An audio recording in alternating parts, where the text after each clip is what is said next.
napapansin ko lang, siguro napapansin din ninyo, nitong mga nakakaraan na taon, parang sobrang taas ng sense of entitlement ng mga tao ngayon. I'm not just talking about, sinasabi nila, yung mga millennials ay mataas daw yung sense of entitlement. Sino ba yung mga millennials? Yung pinanganak ng mula 1982? Okay, 1981 ako eh. So, lumagpas lang. So, sabi nila, or pataas, pero not just yung mga millennials, sinasabi nila na marami, ayon sa study, na marami na kapag nagkatrabaho sila, hindi sila tumatagal sa trabaho. Kasi yung napapasukan nila na trabaho ay feeling nila, hindi yung para sa kanila, feeling nila, ay parang napakahirap, para kaya unfair yung boss, hindi maganda yung work environment, o kaya hindi ganun kalakihan yung sweldo, so they feel na they are entitled sa iba na trabaho o iba na position. But it's not just about the millennials. Actually, lahat ng mga tao, we have a sense of entitlement. Mga bata. Yung mga bata, halimbawa, pagka meron kang isa-serve, hindi ko alam, mag-serve ka ng sardinas, o kaya ibang pagkain na hindi nila gusto, tapos, ano ba yan? Parang lagi na lang yan yung pagkain natin. Di ba? Parang nag-agree sa akin si Tinora. Okay? Gusto ko ng hotdog. Sana sa susunod, bacon naman yung kakainin. O kaya, sana mag-Jollibee naman tayo. O kaya sana mag-McDo naman tayo. Okay, mga estudyante naman, kapag bibigyan mo ng baon o kaya ng allowance, bakit 50 pesos lang? Diba? Paano naman ako makakabila ng milk tea sa 50 pesos, di ba? parang basic necessity yung mga gustong bilhin. No? Kaya, ano ba yan? Wala tayong internet, di ba? Ano ba yan? Wala man lang tayong cable. Ano ba yan? Hindi man lang tayo nakakapasyal sa ibang lugar. And for some of us, kapag naging Christians tayo, we think na we feel entitled to a better, happier, more blessed life kasi Christian na tayo, kasi nagsiserve tayo sa ministry. And even as pastors, kahit mga pastor, nakatulad ko ay sometimes we feel entitled sa respect, affirmation, or approval ng mga tao. Pati na rin sa, okay, nagsiserve ako na ganito yung hard work, yung labor ko sa ministry. So, di ba, I feel entitled na sana ganito naman yung maging resulta nung ministry.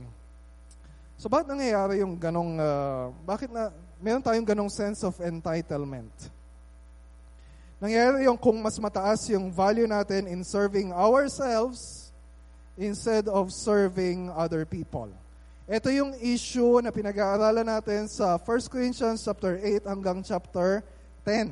Nasimulan natin, sana nandito kayo last week kasi pinag-aralan natin yung chapter 8.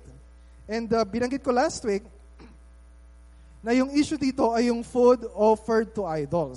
So, wala naman tayong parang ganyan na exactly na equivalent ng situation nila. Pero yung pinaka-issue dito ay yung mga hayop, ginagamit nila doon sa Corinth, meron silang syempre religion na pinanggalingan. Tapos yung mga hayop, ginagamit nila na sacrifices, rituals sa kanilang mga temple rituals. And then, yung iba ay niluluto nila, tapos pagsasaluhan nila doon sa loob ng temple. Tapos yung ibang meat ay ibebenta sa palengke. So yung issue dito, okay lang ba? O masama? Masama ba? Okay lang ba? Sa mga Kristiyano na makikain doon sa mga kainan ng mga pagano o mga non-Christians na sumasamba sa mga Diyos-Diyosan, o okay lang ba na bumili ng pagkain sa market kahit alam mo na yung bibilin mo ay yung karne galing sa food offered to idols? So in a way, wala namang masamang kumain. Wala namang masamang kumain ng gusto mong kainin. Wala namang masama. Pero sinasabi dito ni Paul na yung bagay na to, although in a way, morally neutral, ay nagiging test of love if they are willing to give up something. Now, within their right, may karapatan naman sila, meron silang freedom na gawin for the sake of our brothers.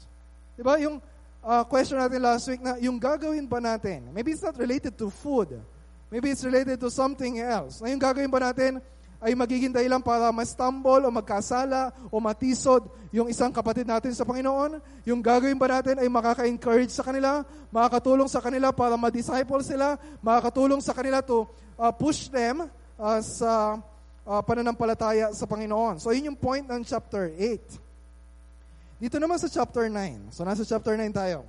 Magbibigay si Paul ng example na dapat nilang tularan tungkol dito. So, magbibigay siya ng illustration.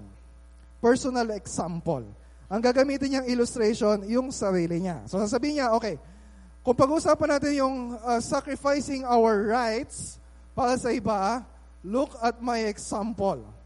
Okay? Hindi ibig sabihin na parang gusto ni Paul na tumingin kayo sa akin. No. Sabi niya sa 1 Corinthians 11:1, sabi niya, tularan niyo ako katulad ng pagtulad ko kay Cristo. So in a way, hindi naman tama na isang pastor, halimbawa ako, parang, halimbawa, every time magpipreach ako, parang ginagawa kong bida yung sarili ko. O, tingnan niyo, ganito ako sa bahay. O, tingnan niyo, ganito ako sa pag-handle ng pera. Tingnan niyo, ganito ako sa ministry. Look at me, follow my example. In a way, it's also legitimate na sabihin yun. Kasi part of discipleship, part of leadership. Di ba? Alam naman sabihin natin na, huwag niyo akong tularan. Di ba? Ibig sabihin, we're not setting a good example. So yung ginagawa ni Paul is legitimate. Maliban na lang kung katulad na ibang mga pastor na parang lahat na lang ng kwento, lahat na lang ng illustration, parang sila na yung bida. Pero ang point dito, makita natin throughout in chapter 9. Ang binibida niya dito, yes, is saying na you follow my example, pero ang ina-highlight niya is all about Christ. It's all about the gospel. So, okay lang. At tama na sabihin natin sa mga tao, tularan ninyo ako katulad ng pagtulad ko kay Cristo. Hanggat yung nagiging focus ay si Cristo at hindi tayo. Okay, so hindi natin sa chapter 9. So, meron itong tatlong bahagi. So, if you're taking notes, pwede ninyo isulat. Kaya lagyan ninyo ng mark sa Bible ninyo, ilang verses yung chapter 9? Ilan? Titingnan ko lang kung tinitingnan ninyo yung Bible ninyo. So, ilang verses yung chapter 9? 27. So, pwede natin hatiin yon sa tatlong bahagi. Yung verse 1 hanggang verse 12, yung kalahati ng verse 12, ay makita natin doon yung modelo na si Apostol Pablo. So, Paul as a model. And sinasabi niya dito na may karapatan ako bilang apostol, pero hindi ko ginamit yung karapatan na yon for ministry. Kaya yung point niya sa una. Pangalawa, yung kanyang motibo.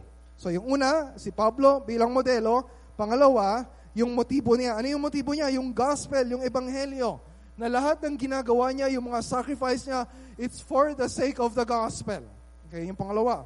And then pangatlo, pero wala tayong time para pag-aralan yung pangatlo na yun. So, next week, pag-aaralan natin yun. So, make sure na nandito rin kayo next week. So, verses 19 to 27. At sasabihin niya kung ano yung mission niya, yung gusto niyang maabot, yung mga kailangan niyang gawin para mas maraming tao yung maakay kay Cristo. So, ngayon, unahin muna natin verses 1 to 18. Okay, verses 1 to 18. And yung prayer ko, this is my prayer. And sana ito din yung prayer ninyo para sa sarili ninyo. Habang pinag-aaralan natin ito, magkaroon ng radical na change sa desires ng heart natin na yung mga nangingibabaw sa atin, hindi na yung karapatan ko to, malaya ako na gawin ito, ito yung pangarap ko, ito yung gusto ko. I'm praying na yung ganong klaseng desire mapalitan ng yung parang mas makita natin na sana yung desire natin yung mas maging malaya tayo, mas maging malawak na maipahayag yung mabuting balita ni Cristo. Okay, so, with that in mind, let's look at simula sa verse 1. Si Pablo bilang isang modelo. So, gusto ni Pablo, sinasabi niya sa mga taga-Korinto, tularan ninyo yung example ko. Sabi niya sa dulo ng chapter 8. Ito yung last verse na pinag-aralan natin sa chapter 8. Ang sabi niya, ano sabi niya? Kung merong mga kapatid kay Cristo na ma-stumble o kaya magkakasala kapag ako kumain ng karne, sabi niya, okay, I will never ever eat meat. This is my resolution. Kahit na nandun yung kanyang appetite, di ba? Kahit na gustong-gusto niyang kumain ng karne na yun, pero kung yun ay magiging dahilan para mag-stumble yung iba, sabi niya, no, hindi ko na gagawin. Ito sabi niya, ang nais ko, sabi ni Paul, ganun din yung maging resolution ninyo. So he's setting himself as an example dito sa verses 1 to 12. Sa verses 1 to 7, sasabihin niya na hindi lang siya. Yung ibang mga apostol, kasama siya, meron siyang karapatan bilang isang apostol. Pag-aaralan natin kung ano-ano yun. And then sa verse 8 hanggang 12, yung kalahati ng verse 12, sasabihin niya na, kahit na may karapatan ako sa mga bagay na ito, pero willingly, sacrificially, gladly, I will give up those rights. So, ganun din sa atin bilang mga tagasunod ni Cristo.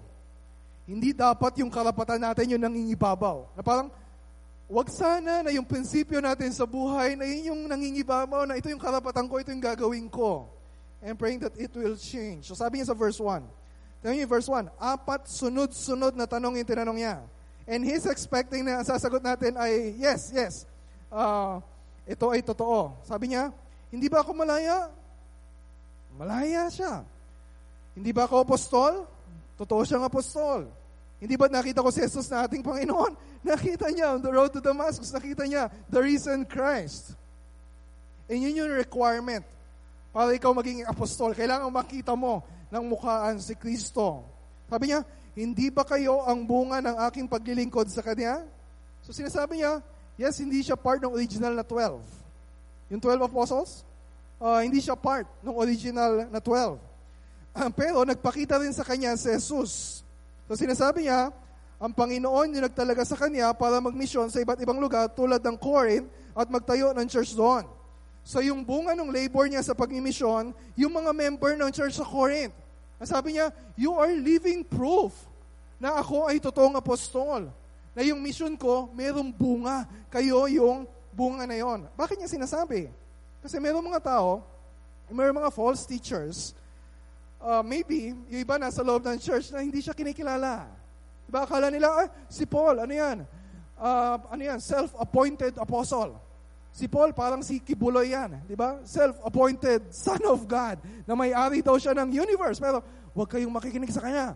So, baka iba, sinasabi na, parang ganun din, si Apostol Pablo. Pero sabi niya sa verse 2, okay, ang iba, ayaw kilalanin yung aking pagka-apostol, pero wala akong magagawa doon. Pero para sa inyo, sabi niya, this is my confidence. Ako ay isang apostol at kayo yung katibayan na ako ay apostol ng Panginoon.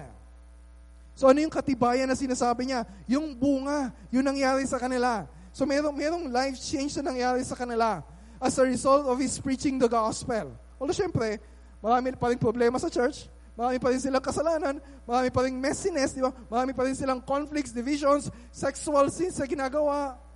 Pero sabi niya, I know na yung preaching of the gospel merong fruit sa inyo.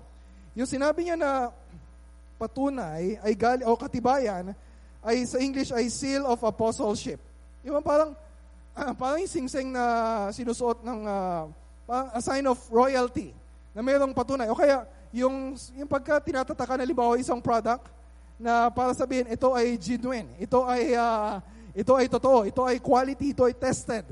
So, ganun din, sinasabi niya na si Paul, yung Corinth, ang proof na siya ay genuine at hindi siya fake na apostle. Kaya sabi niya sa verse 3, so kung meron mang pupuna o mag-iimbestiga o magba-background check sa kanya, sabi niya, this is my defense. This is my defense. Ito ang sagot ko sa mga pumupuna sa akin. So, ano yung point ng verses 1 to 3? Gusto niya sabihin, ako si Pablo at ako ay totoong apostol ni Cristo. At sasabihin niya mula verse 4 hanggang verse 7, kung ako ay totoong apostol, edi meron din akong karapatan katulad ng ibang mga apostol. Ano-ano yon? So verse 4 to 6. Pansinin niyo verse 4 to 6.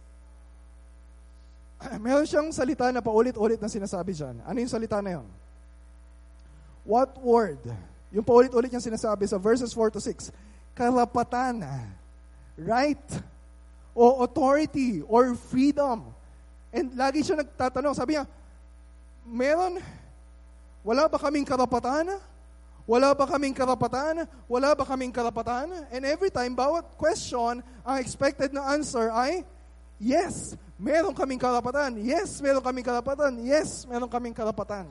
Ano yon? Una, verse 4, the right to eat and drink. Obviously, lahat naman ng tao may karapatan na kumain siya uminom. So, hindi ito pang-apostol lang. So, malamang ang sinasabi niya dito, katulad ng salin sa Tagalog. Tingnan niyo sa Tagalog.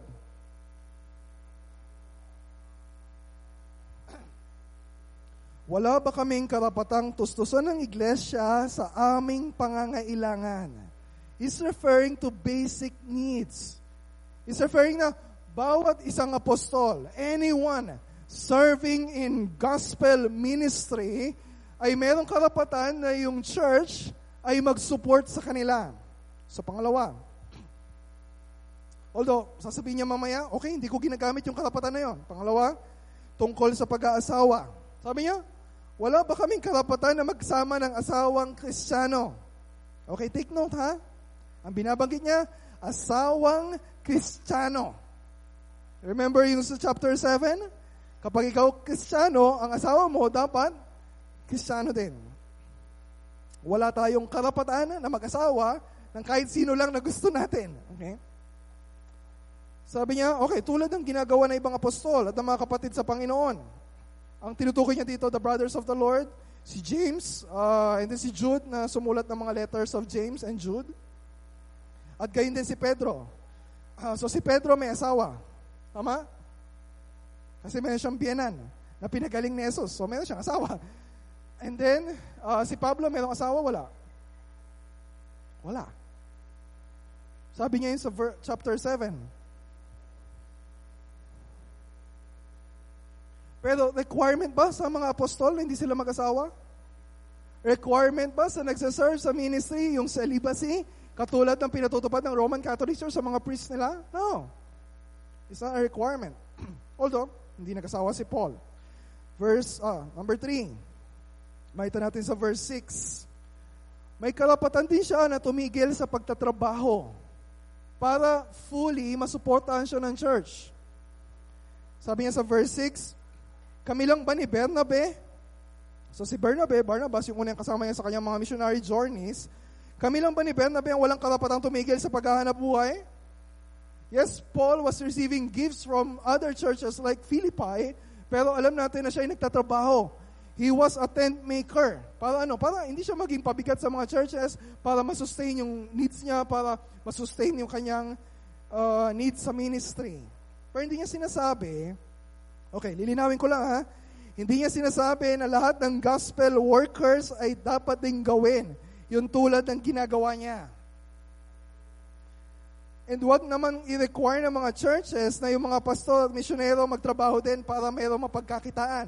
Pwedeng may mga pastors na bivocational. Ibig sabihin, may trabaho sila, hindi sila full-time sa pastoral ministry. May trabaho sila o kaya may business sila, pero hindi lahat.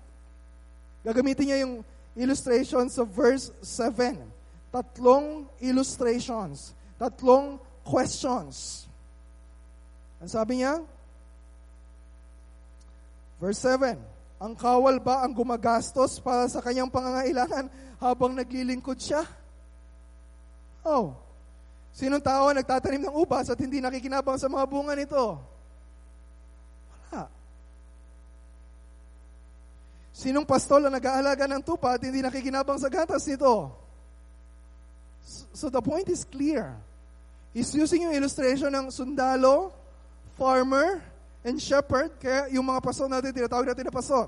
From illustration ng shepherd. Ano yung point niya? Ang point niya, yung paglilingkod is not just one way. The church also serves their pastors, their missionaries, their workers by making sure na natutugunan yung pangangailangan ng mga pastor at ng kanyang pamilya. And he's making clear, gusto niyang linawin na this is not just human wisdom.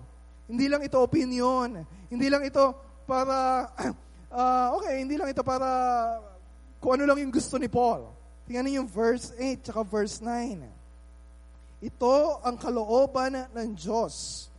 Sabi sa verse 8, ang sinasabi ko ay hindi nababatay sa kaisapan lamang ng tao.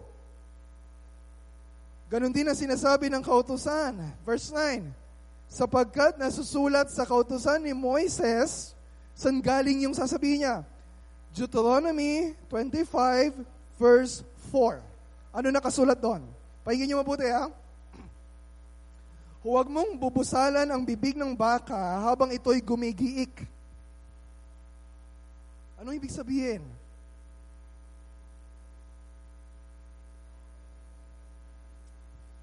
So dapat maging maingat tayo sa pag-interpret ng mga Old Testament law. Hindi ibig sabihin na lahat na nakasulat doon, gagawin din natin ngayon. Pero, yes, we know that the gospel, yung pagdating ni Jesus, it changes everything. Pero, meron pa ring application, yung mga principles sa Old Testament na may apply natin ngayon. Katulad ng binanggit ni Paul sa Deuteronomy 25 verse 4. Ano yung principle? Kapag yung hayop, yung isang baka, o anumang hayop, ay nagtatrabaho para sa iyo, pakainin mo. Huwag mong pipigilan. Huwag mong ahadlangan na matustusan yung kanyang pangangailangan. And sabi ni Paul, is not concerned sa mga baka. God is not concerned sa mga hayop. Yes, God is concerned kasi nilikha din ng Diyos. Pero merong greater concern ang Diyos. Kasi sabi niya sa verse 8, mga baka nga kaya ang inaalala ng Diyos?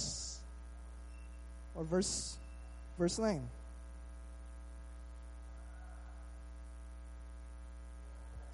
So no. Ang tao ay higit na mahalaga kaysa sa baka. So kung hayop, pinapakain, di lalo na yung tao na nagtatrabaho. May nakasulat sa Biblia, meron lang mga tao na hindi dapat pakainin. Yung mga tao na tamad ay walang karapatang kumain. Saan nakasulat yon? 2 Thessalonians chapter 3 verses 7 to 10. 2 Thessalonians 3, 7 to 10. Alam naman ninyo na dapat ninyong tularan ng aming ginawa.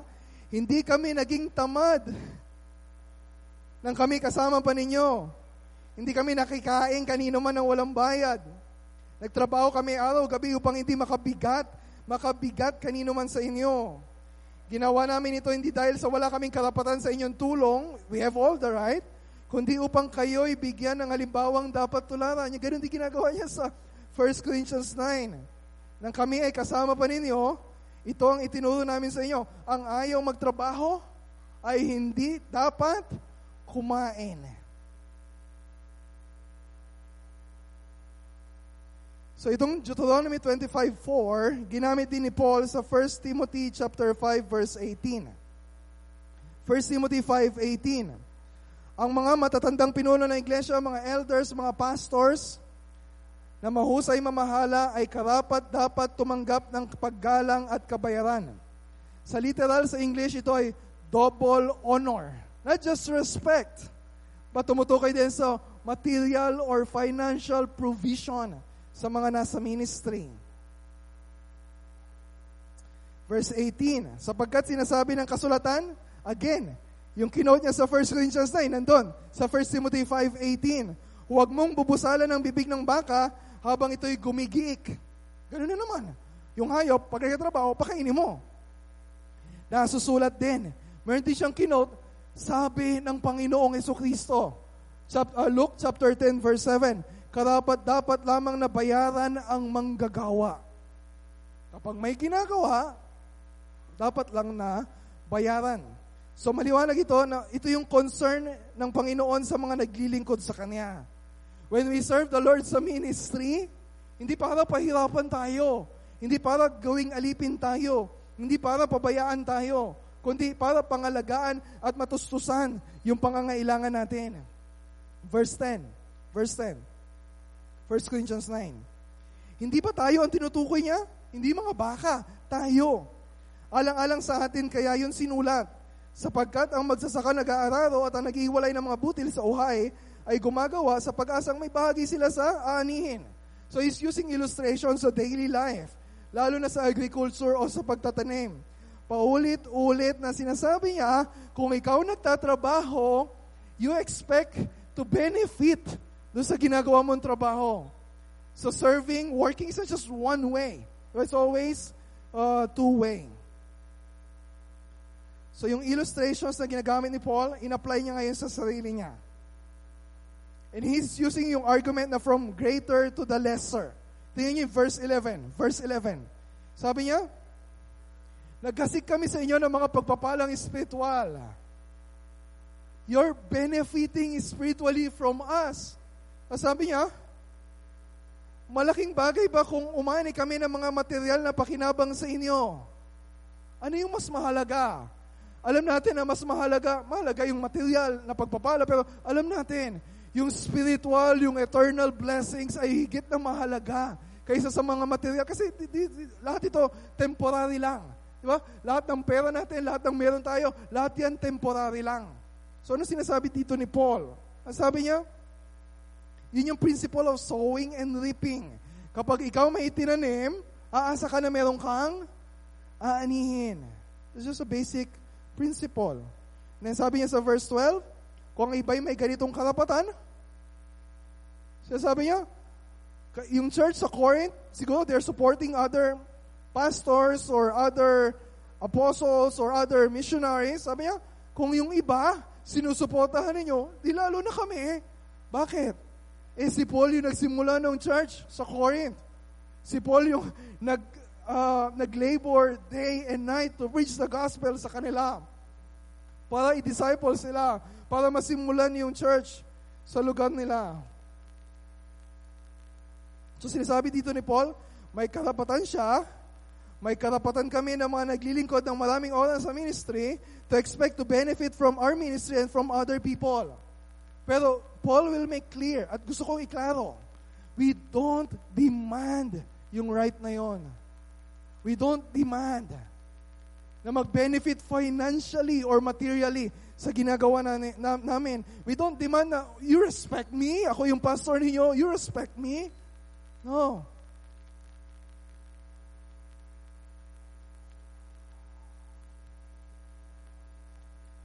Naglilingkod kami, hindi para parangalan, hindi para bayaran. Ministry is about servanthood.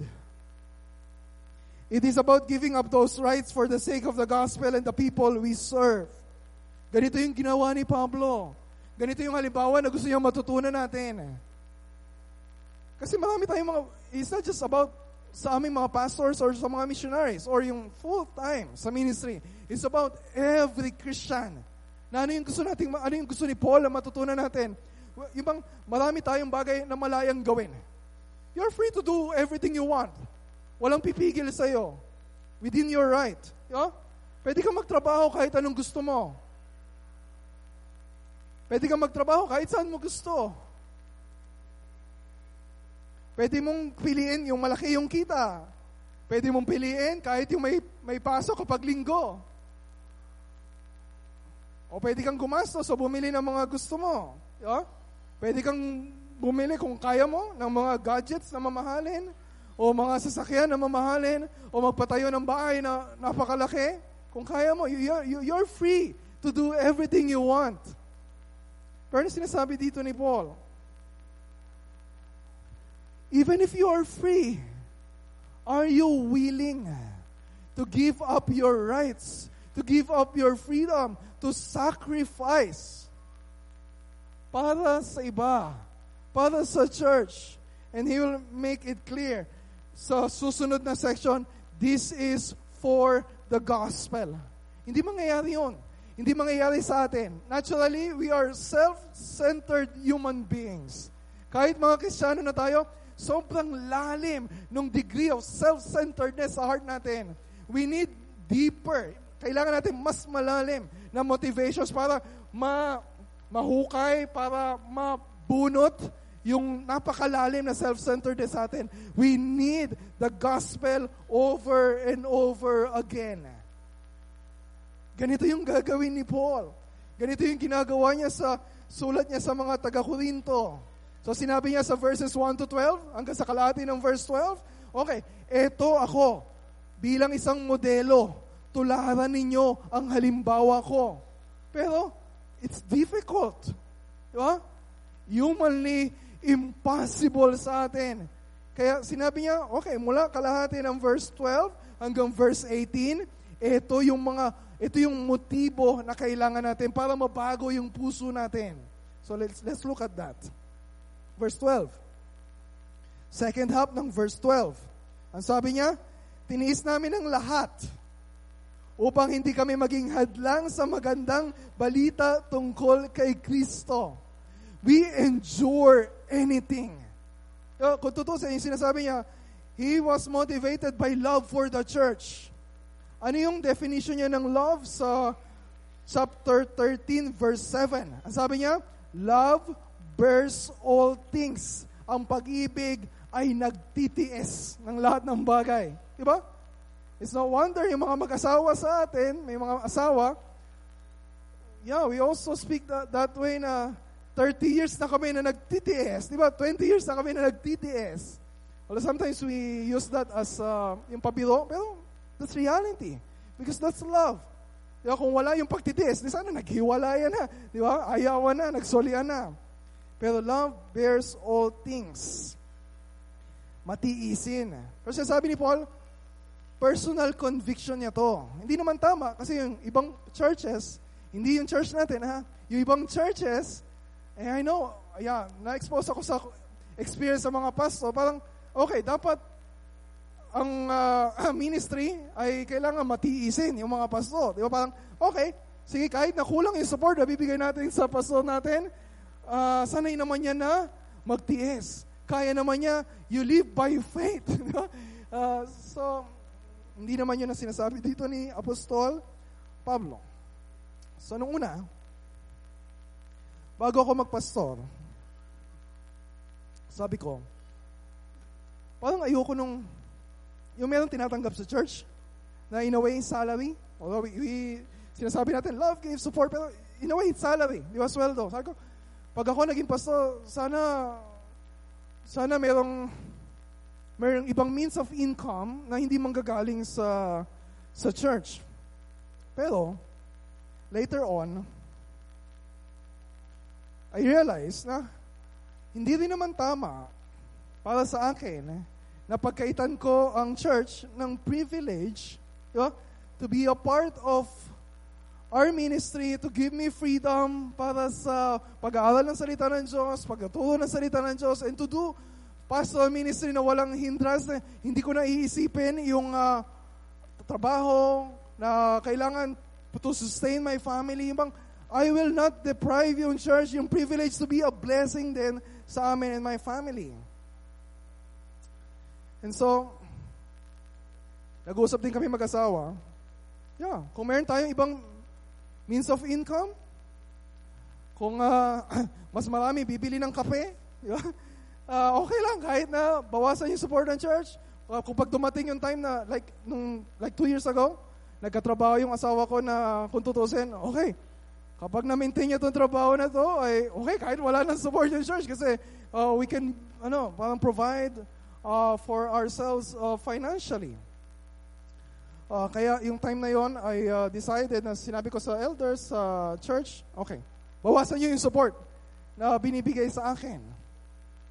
Kasi I want to make it clear sa church na nandito ako as a pastor, I'm serving as a pastor, hindi para swelduhan.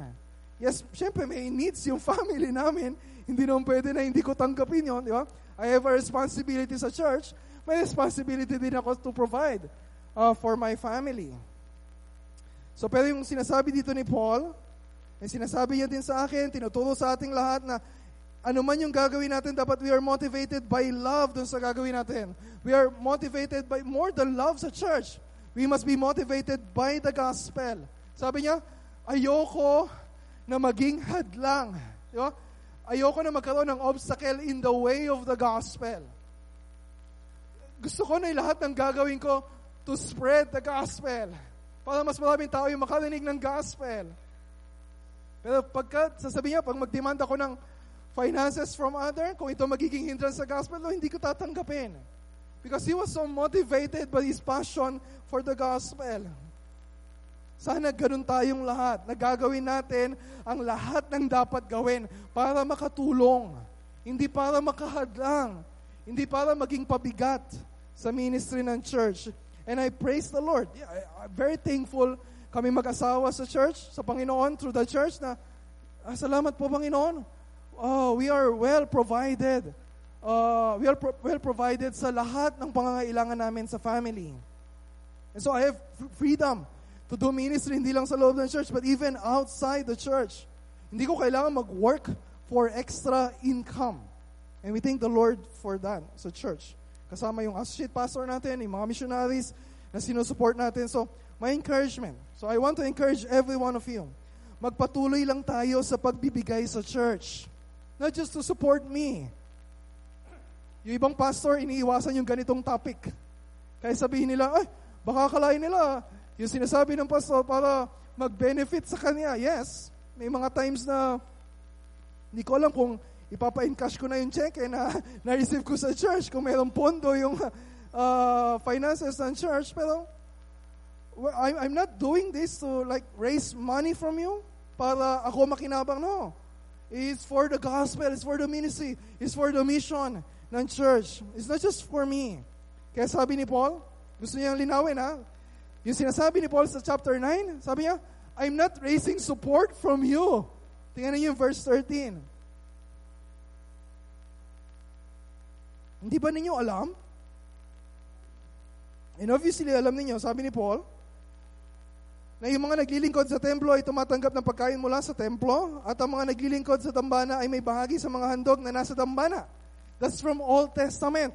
Tingnan niyo Leviticus chapter 6, chapter 7, Numbers 5, Numbers 18, and Deuteronomy 18:1. Yung mga priests, mga Levites, ang sabi, ang para sa kanila ay yung mga kaloob at handog kay Yahweh.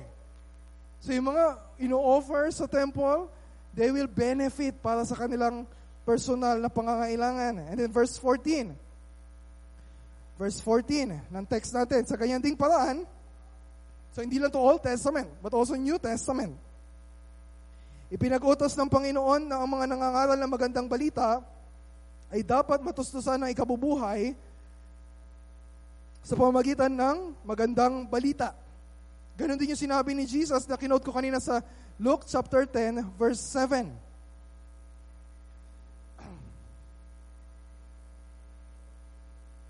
So ano sinasabi dito ni Paul? I want to clarify. In a way, the gospel is free. Libre yung gospel. Walang bayad. Yung preaching of the gospel, it's free. Papasok ka dito, wala naman tayong entrance fee. Meron ba sa inyo nang nangilang entrance fee sa pagpunta? No. And then, meron akong na-receive na comment. Kung alam niyo na yung Treasuring Christ Pastors Conference, ina-advertise natin yan sa Facebook. Merong mga yung tinatawag na mema na comment ng comment. Tapos sinasabi na, hala, bakit may bayad? May registration fee kasi na 500, 750 sa conference. Hala, bakit may bayad? Di ba yung gospel, yung preaching of the gospel, free? Nung si Jesus ba, nagmi-ministry siya dito, nagniningil pa siya ng registration fee? Okay. Ako medyo nanggagalaiti ako sa mga ganon. Kailangan magpigil ako. Anong reply ko dito? May mga times nag-reply ako, pero isang beses lang. O 2 beses siguro, kapag medyo makulit. Pero sabihin ko, yung gospel is free.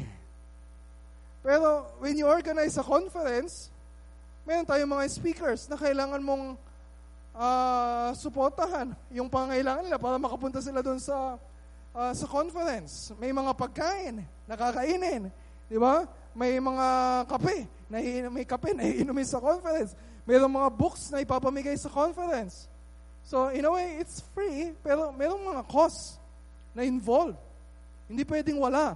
We cannot do ministry without money.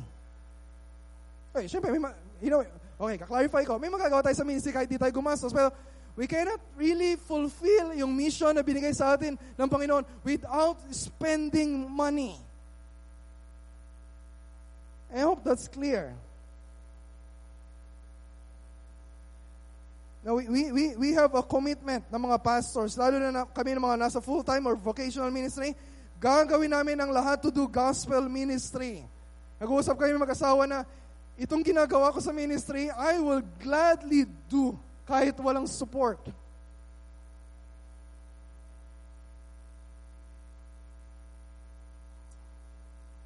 But lahat tayo, we have a part na kailangan gampanan. And we hope na kaming mga pastors, mga elders, mga missionaries nagsiserve sa inyo sa model para ma-encourage kayo, para ma-motivate kayo na gawin yung part ninyo for gospel ministry, that you work alongside us in doing ministry and to sacrifice para matustusan yung mga pinansyal na pangangailangan ng church. Our church finances are suffering if we members are not generously and joyfully sacrificing in giving, in doing our part. Yung bang, huwag na nating intayin na mayroong special projects. Huwag na natin hintayin na may tatayo sa harap tapos sabihin na ito yung pangangailangan sa finances ng church. Let us practice yung regular, generous, sacrificial giving. Like na isang araw, may nakausap ako. Mayroong gustong mag-donate para makapag-contribute ng pampapa-aircon sa church. Sabi ko, at this point, I will encourage you to give sa general fund ng church. It's not right for us right now na magpa-aircon ng church kung nade-delay tayo sa pag-support sa mga missionaries natin. It's just not right. We know our priorities. To give regularly, generously, and sacrificially sa ministry. Again, sinasabi ko to, pati si Paul sinasabi to, not to demand. Not to demand. Hindi naman namin alam kung ano yung status ng giving ninyo. We don't know that. I'm not saying this to raise money, tapos mamaya, okay, pagkatapos ng sermon, we'll have offering, yung wallet ninyo, ilabas ninyo, di ba? Lahat ng laman yan, ilagay ninyo sa offering. No. We're not doing that. Sabi ni Paul, verse 15, hindi ko ginamit alinman sa mga karapatang ito. Hindi ko kayo sinusulatan ngayon para hingan kayo ng tulong. Our God is able to provide for all our needs. At hindi ko kayo sinusulatan ngayon upang hingan ng tulong. Mas ibigin ko pang mamatay kaysa mawala sa akin yung bagay na may pagmamalaki ko. Ano siya sabi ni Paul? That this gospel, this preaching of the gospel, this ministry, this is worth more than anything in this world. This is worth more than the life of the Apostle Paul. The gospel, the Lord Jesus Christ, is really worth dying for. More than anything in this world. More than our life. Si Cristo na siyang namatay para sa atin, He is worth dying for. Kaya sabi ni Paul, sa Philippians 1:21, to live is Christ and to die is gain. Kaya kinakanta natin, ano kinakanta natin kanina? Di ba? Now all I have is Christ. Jesus is my life. Kasi mayroong mga tao na ginagawang hanap buhay o negosyo o yung gospel. Yung iba kinakalakal yung gospel. But for Paul, no. Hindi ito hanap buhay. Ito ay buwis buhay. We will give our lives for the gospel. Ganun kahalaga yung pinag-uusapan natin. To give our lives for the gospel, it is our joy. But it's also our solemn duty. Huwag yung sabihin na, hindi ko naman feel na ma-involve sa ministry. Hindi ko naman feel na magbigay sa offering. Hindi ko naman feel na mag-support sa mga pastors. It's not about what you feel. It's about what's our duty or obligation to God. Sabi ni Paul, sabi niya sa verse 16, hindi ngayon nangangaral ako ng magandang balita, maaari na ako magmalaki. Sapagkat yan ay tungkuling iniatang sa akin. Tungkulin.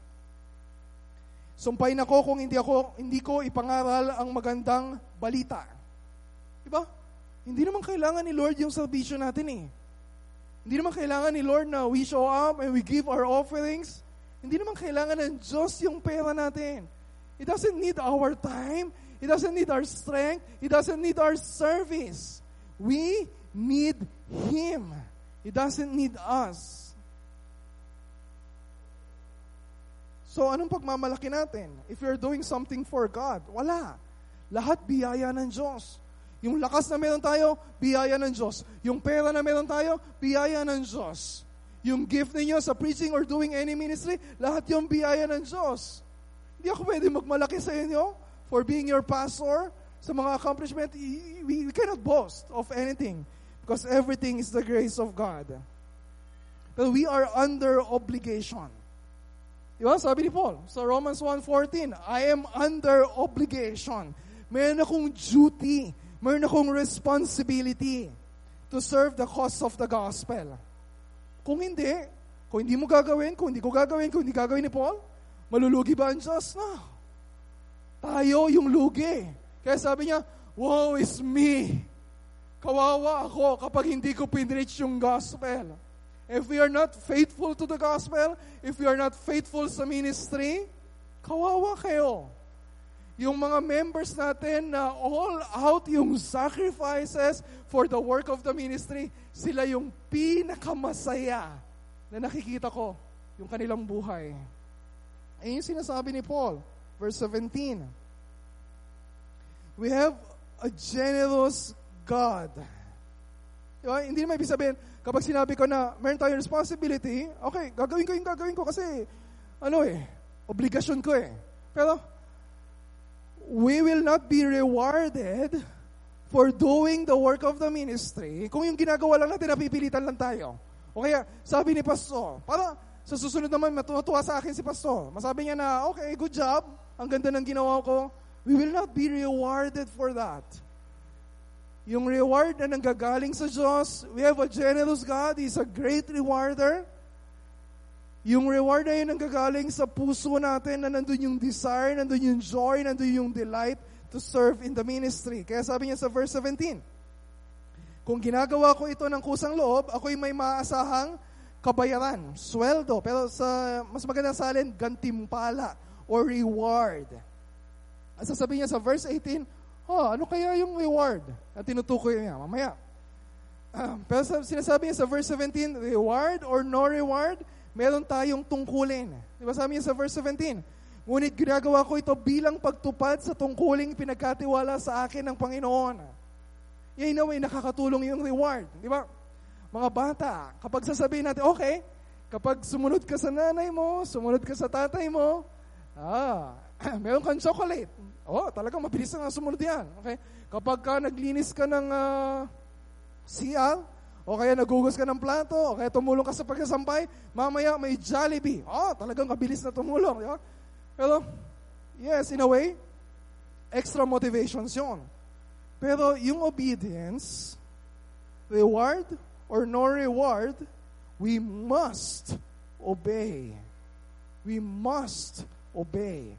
Kasi sinabi ng Diyos kay Pablo na i-preach niya yung gospel kahit ano yung maging kapalit. Kahit wala siya makuhang support or approval ng mga tao. Ang sabi niya, we are entrusted with a stewardship tungkulin. Yung stewardship, ginagamit natin yan sa mga nagsiserve sa aeroplano, nanggaling yan sa word na oikonomia. Narinig ninyo yung salita natin na ekonomiya. So, usually, dati, ginagamit ito sa isang household manager. So, sa loob ng isang bahay, ikaw yung mga ngasiwa dyan, pero hindi ikaw yung may-ari. Mananagot ka sa may-ari. Susunod ka sa may-ari. Pero you are the manager of the household. So, in a way, sa ministry, itong church, yung mission na binigay sa atin ng Panginoon, pinagkatiwala sa atin ng Diyos. We must be good stewards of the resources God has given us. Hindi ko ano lang yung feel natin, hindi ko ano lang yung komportable sa atin, hindi ko ano lang yung preferences natin, kundi kung ano ang gusto ng Diyos na ipagawa sa atin. And He will make sure to provide for all our needs. And even beyond that, di ba? Yung great reward na tinutukoy dito ni Paul sa verse 18. Ano yung verse 18? Wow, last verse. Ano ngayon yung aking kabayaran o gantimpala? Sabi niya, maipangaral ko ng walang bayad ang magandang balita. Walang hindrance, merong freedom. At hindi ko paggamit ng karapatang nauukol sa akin bilang tagapangaral.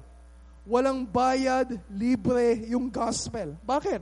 Kasi may nagbayad na.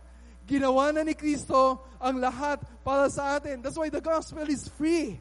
Na siya yung Diyos na hindi niya ginamit yung karapatan niya, di ba? Iniwan niya yung langit, bumaba siya sa lupa, naging tao, naging isang alipin. Not to be served, but to serve and to give His life as a ransom for many.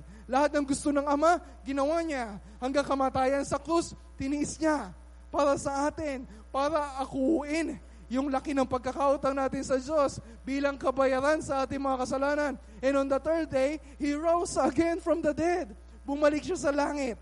And one day, babalik siya ulit dito sa lupa. Para ano? To give His great reward for those who long and love His appearing. Para ibigay yung gantimpala para sa atin na tapat and sacrificial and generous and we will do anything and everything for the cause of the gospel. At habang inintay natin yung pagbabalik ni Cristo, ano yung reward na na-enjoy natin ngayon? Ano yung reward na sinasabi ni Paul? Yung reward, yung joy na makita yung mga believers sa Corinth. Yung reward, yung joy na makita yung mga maraming tao na nakakarinig ng gospel, mag-respond sa gospel, they will follow Christ, they will become part of the body of Christ, they will grow to become more like Christ, and eventually sila rin, they will give their lives for the mission of Christ. Wala nang tutumbas na kasiyahan. More than anything in this world. Kahit gaano karaming kayamanan makuha mo dito sa mundong ito, kahit gaano karaming palakpak or approval ng mga tao or popularity yung ma-enjoy mo sa mundo ito, there's no greater joy than to see a lot of people coming to Christ. Yun ay hindi matutumbasan ng pera o anumang material gift na ibibigay sa atin as a result of our ministry. Sabi ni Paul, 1 Thessalonians 2:19-20, hindi ba kayo, yung mga believers, ang aming pag-asa, kaligayahan at koronang may pagmamalaki namin sa harap ng Panginoong Yesus pagparito niya? Oo, kayo ang aming karangalan, kayo ang aming kagalakan. You are my joy. You are my honor. And we must also look at everyone sa church na ito. When you serve sa ministry, when you give your finances, na makita mo yung dami ng tao na nakikinabang and even beyond our church. At masabi mo rin na, you are my joy. You are my honor. So, yung karapatan natin na gawin, o yung kalayaan natin na gawin, kung anong gusto natin gawin, merong boundaries. Hindi pwedeng wala. Pero yung kalayaan natin na gawin ang lahat ng dapat gawin for the cause of the gospel, yon ang dapat na walang boundaries. Masabi natin na katulad ni Paul, we will do anything, we will do everything for the cause of the gospel. So gawin natin ang lahat, mga kapatid kay Cristo, ibigay natin ang lahat to maximize our joy in Jesus. Let's pray.